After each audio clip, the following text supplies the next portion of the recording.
All right, SK Dell, welcome. Thank you for having me. There are some people that think that AI is going to destroy humanity. What do you think about that? I think the benefits of AI are pretty incredible, and I think even looking into the, medical world of things and seeing what's the ability to research things so quickly and find solutions to illnesses and stuff like that is really exciting. For me, if it is going to destroy the world, it's going to destroy the soul first. And what I mean by that is, I think the biggest threat for AI is the threat of creativity. And I think if we start to rely on creativity being this AI, forming whatever it is, I think I just think creativity is so important to us and so important to our this spark in our soul that and I know I'm saying this as a filmmaker and a creative, but like, anything painting or, writing your own music, no matter how bad I suck at playing a guitar, like there's something there that, I feel like I'm tapping into. And I think that that's pretty vital for the human race. So that's the biggest thing for me is the threat of losing creativity within the next kind of generation as they're coming up with AI around them. Well, that was a big point about the strike. Yeah, Was it was don't like use, it was please pretty. don't use It, AI, use people, not AI, like it was going to destroy the business. we were actually in post production for this film when the strikes happened, and it was like this situation of like, oh, we're not doing a sci-fi film, we're doing something set today. Like we're fighting, for our rights to keep working in an interesting way. And it was kind of interesting seeing that, reflected in certain industries in the film that we were doing, kind of slowly being replaced and transitioned. But it's an interesting time. It's gonna be it really is kind of like that introduction of like nuclear power and how we either use it as a bomb or use it as energy. It's going to be interesting to see how we use AI. I've often thought that films can almost be a blueprint for future events because we can see it on the screen, and that gives us an idea, oh, maybe that's possible. How does your film, if that's true, what does your film foreshadow about our future?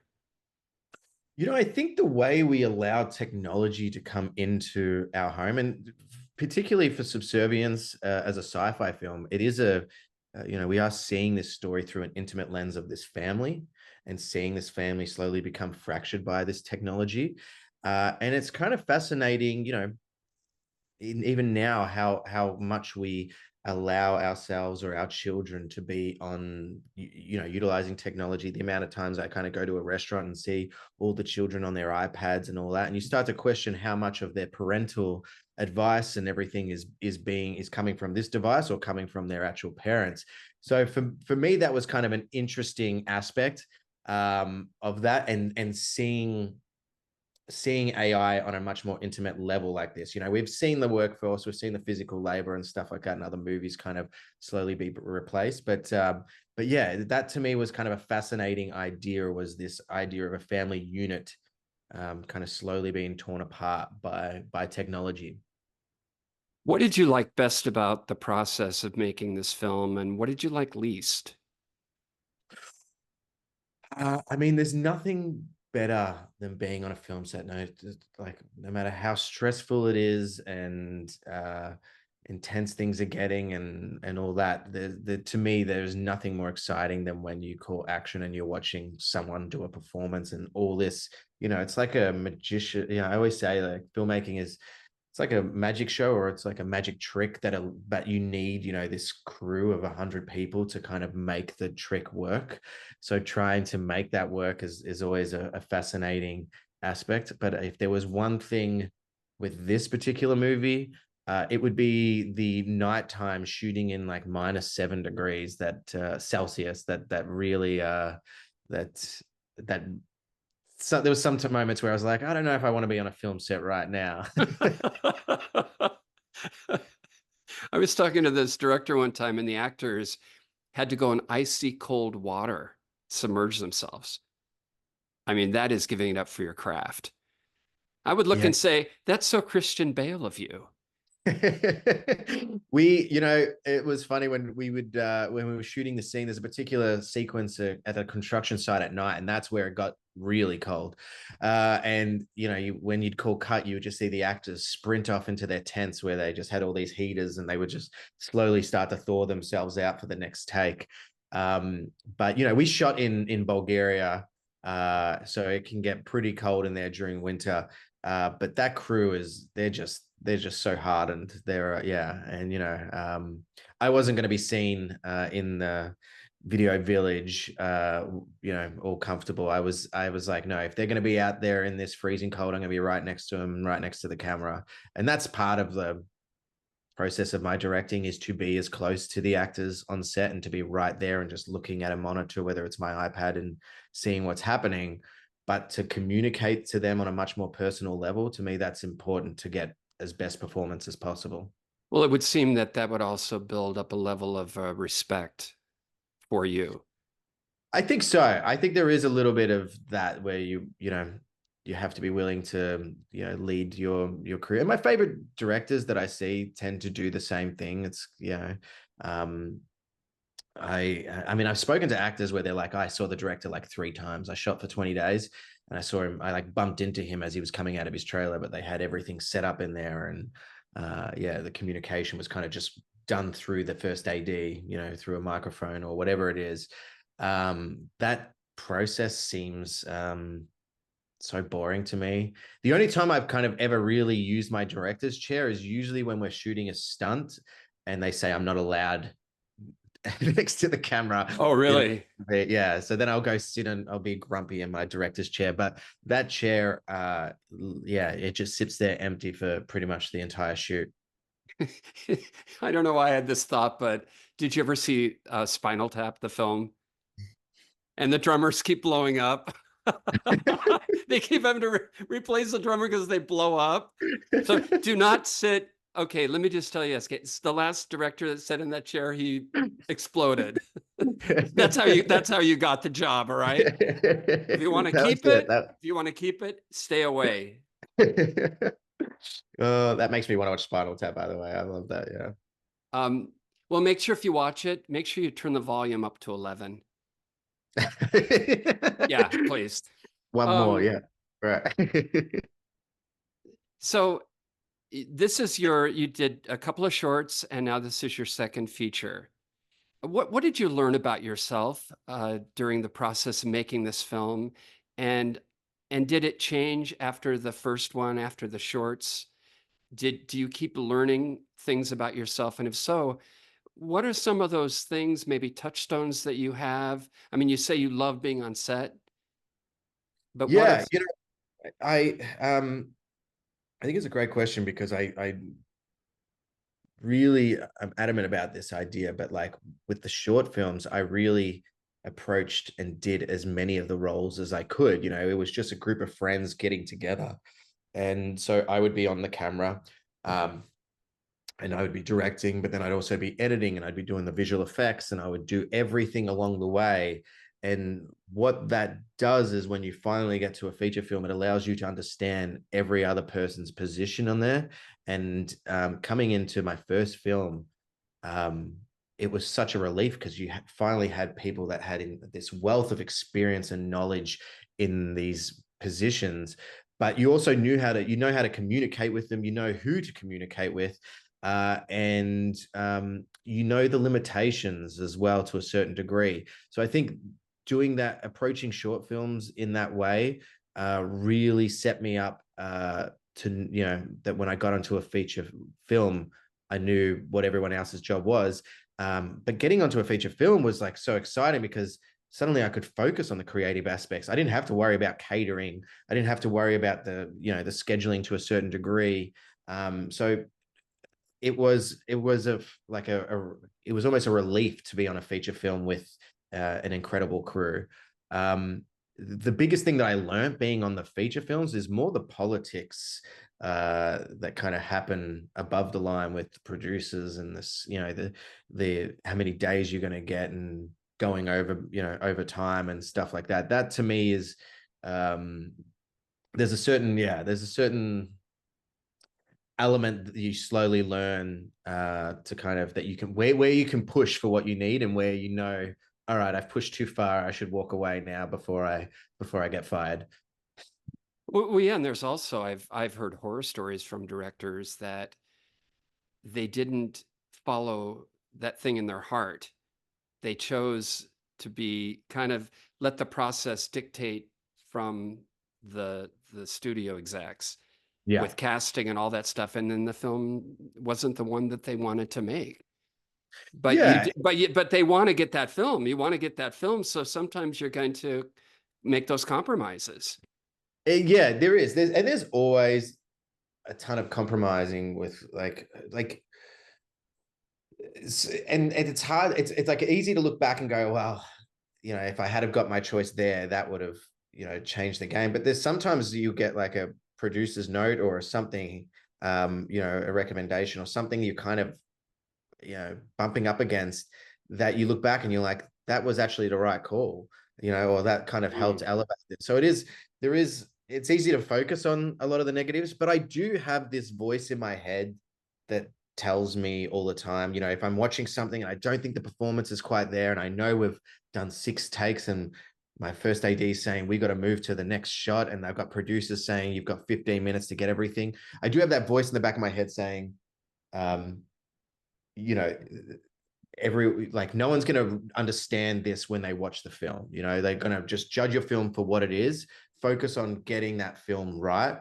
And we had Rennie Harlan come on set for a day because he was shooting another film next to us, and he said something that always stuck with me, which was, no one ever remembers the days you made, in terms of actually finishing on time, when your movie comes out. And it's so true. Like, no one's going, oh, that scene's a bit weak, but at least he finished at 4 o'clock and got everyone home. It's like, oh, if we can just push ourselves that 15 minutes extra. And I understand there's overtime costs and all this kind of stuff and making sure the crew gets paid for it and everything. But, you really have to communicate why you think that price tag of going over 15 minutes or going over 30 minutes is going to benefit the quality of the film overall. And, it's a battle. Sometimes you win, sometimes you lose. You talked about limitations when you get on the set and about limitations. What about you? What are those limitations that you've worked through? Maybe it's not feeling totally confident about a scene, or you're working with actors, maybe not feeling confident. Did you ever experience that? And what do you do to move forward? Maybe not even in filmmaking, maybe just in being a creative in general, because it seems like the world is constantly, it doesn't support creatives.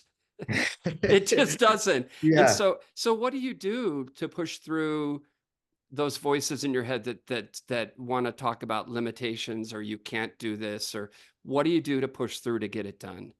Do you know when I first found out with my first feature, and I'd been trying for over a decade to try and get myself into the film industry, and when they finally told me, hey, you've got Megan Fox in this and we're about to go, um, I was hit with so much anxiety because suddenly I was like, oh, people are going to watch this film.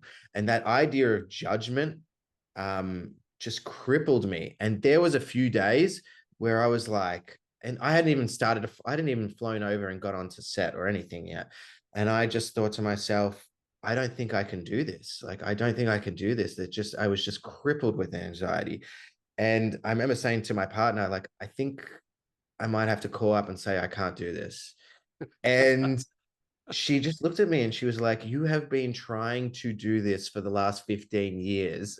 And now you're going to turn around and say you can't do this. And I was like, you're right. Like, this is everything I've been doing has been leading up to this moment. And it was just that kind of like, that reality check that I just needed. And I got on that plane. And as soon as I landed, I was just 100% go. Like, I felt great. It was just it was just getting on that flight. Once I got on it, and once I was surrounded by an incredible team of experienced crewmen, I was just like, we're good to go here. Let's do it. And never looked back. I think that crippling anxiety was through this idea of judgment, and people judging me for my art.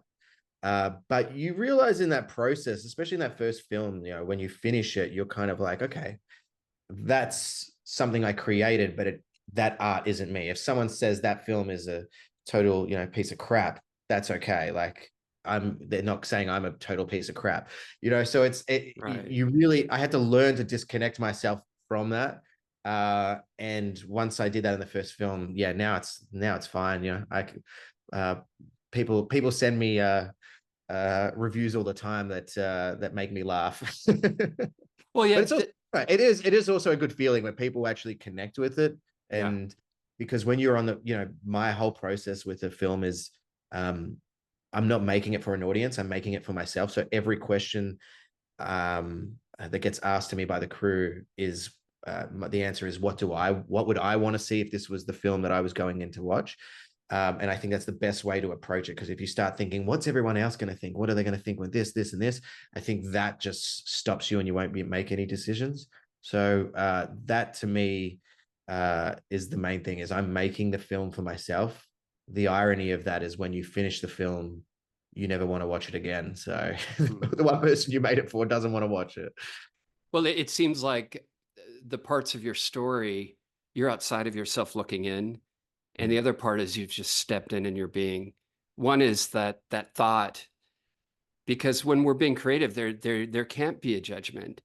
If we're Mhm. truly connected with the craft, then we're in it. And all that other stuff, it's almost like there's this barrier around us because I mean, you're doing what you love.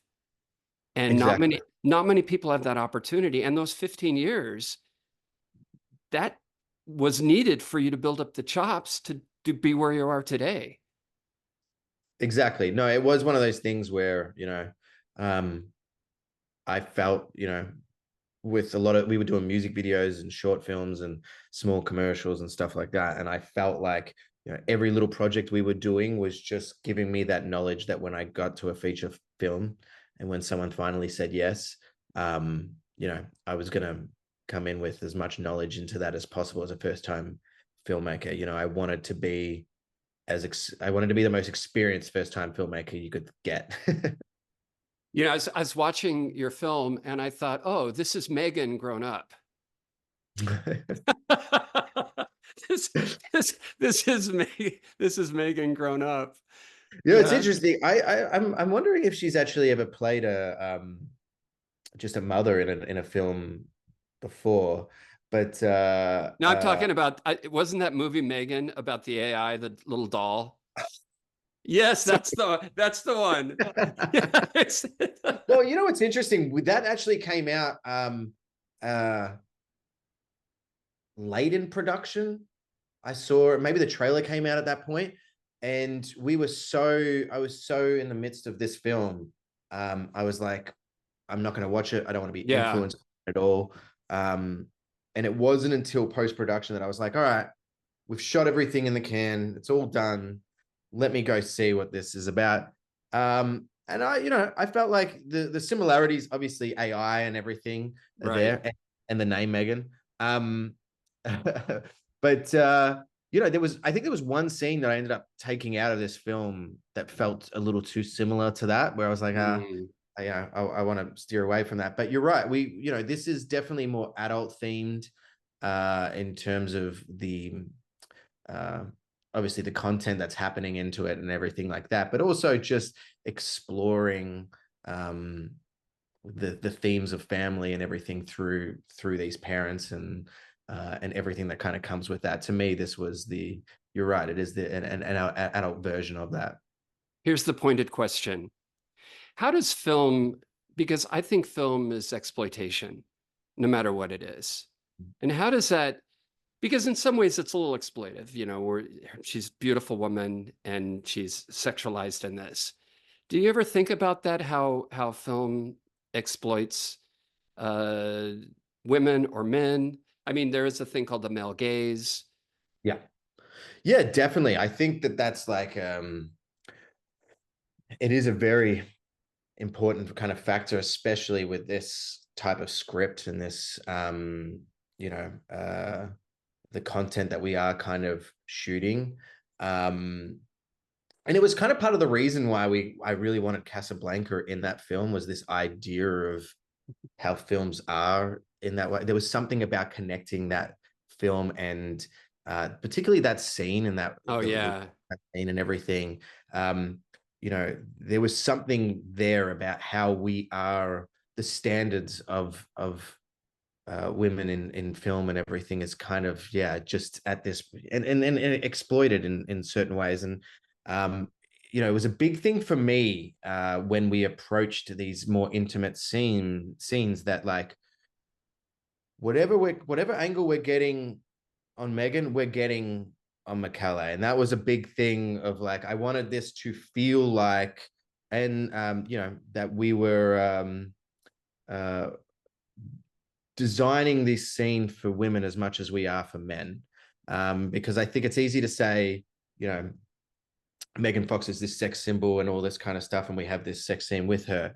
But I think at the same time, like Michele Morrone, and that's what was so vital about casting him. He is kind of the Italian male Megan Fox. Mm. He has this kind of um, sex icon appeal to him and everything. And we did a lot of female only screenings when we were editing this film, really to get into the mindset of them and to find out those scenes there, how do they feel about it? What are they, where does it feel like we're getting too exploitive and all this kind of play? Yeah. Um, it's interesting because the feedback to them was that I think they found it really exciting in terms of like, one of the scenes, there's a main scene that we have where we are really delving into the sci-fi elements of that by having the voice play a part and the blindfold and the way we intercut that and everything. We really tried to kind of add a level of emotion to that, and a sense of dread as well. Like, I Well, don't think we're watching that scene necessarily going like, oh, this is a happy kind of, intimate scene. There's definitely meant to be a sense of dread, and then her look at the end or whatever it is, yeah, you're feeling it. well, I will say one thing because we got to wrap up, but when he wants her to erase her memory of seeing Casablanca, like he wants to experience that hit the film that he loves with her. Mhm. And that I think that's a kind of a very interesting moment because we want that. We want to build that connection. We want to be with someone that it's not, oh, they know everything, but what's that thing that is new? Well, listen, SK Dale, thank you so much for being awesome. I feel I should call you mate. Hey, mate. Yeah. Um, but continued success, and we look forward to seeing your next film. Thank you so much. I really appreciate it. This was really fun.